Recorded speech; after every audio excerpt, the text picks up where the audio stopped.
Hey y'all, welcome back to Preparedness Truth. Welcome to today's video. I hope you are having a happy Memorial Day and getting to enjoy it with family and friends. If you are new to this channel, before we get into this, please hit that subscribe button down below and be sure to tap the notification bell beside it so that you are notified when I upload new videos. And as always, if you do like this video, be sure to give it a thumbs up and don't forget to share it. So as you see by the title, it says China blows up U.S. Navy's largest warship.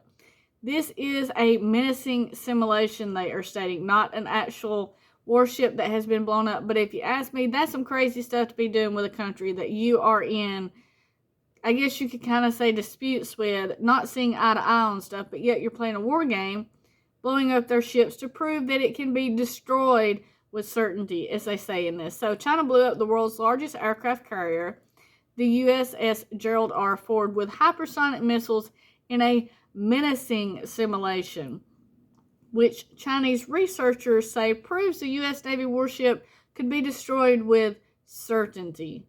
Okay, this is just some crazy stuff. Crazy stuff.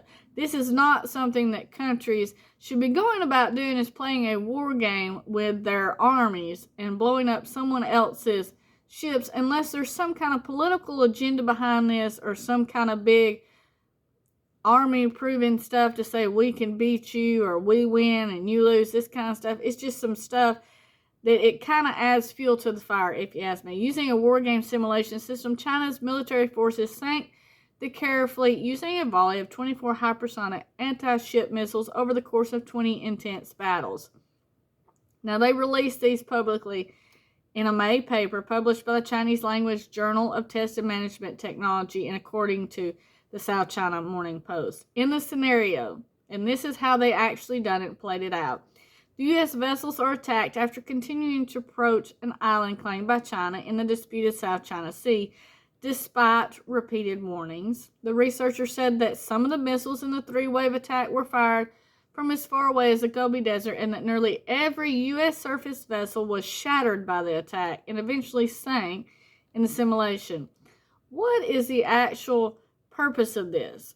All that the main thing coming out of this is saying researchers claim it proves that the USS Gerald R. Ford carrier fleet, which has been thought of as an unsinkable by conventional weapons, could be destroyed with certainty by a relatively small number of hypersonic strikes.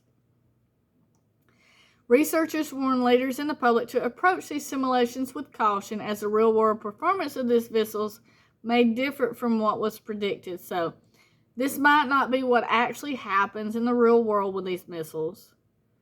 Okay, why are we even thinking about that? We don't need to be going to war with China or Russia or Ukraine or any of this kind of stuff with everybody. But, you know, that's what's being told here.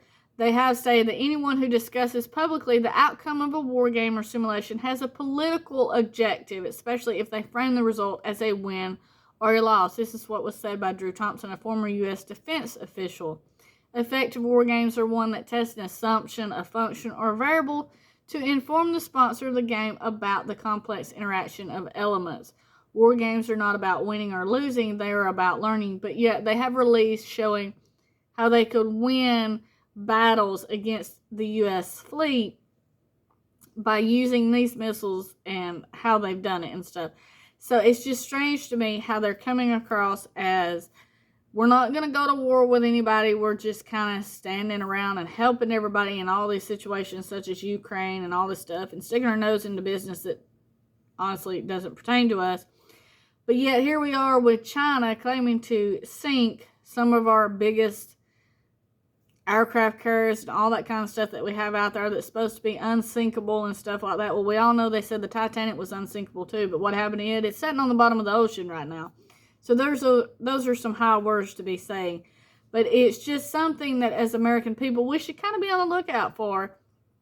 Not in a scared kind of way, but in a way of paying attention to what's going on, because sometimes they give us just little bits and pieces of something and a little heads up to let us know if something might be coming our way. So stay prepared, keep an eye out, and be vigilant. So thank you so much for watching this video. Stay safe, God bless you, and keep prepping.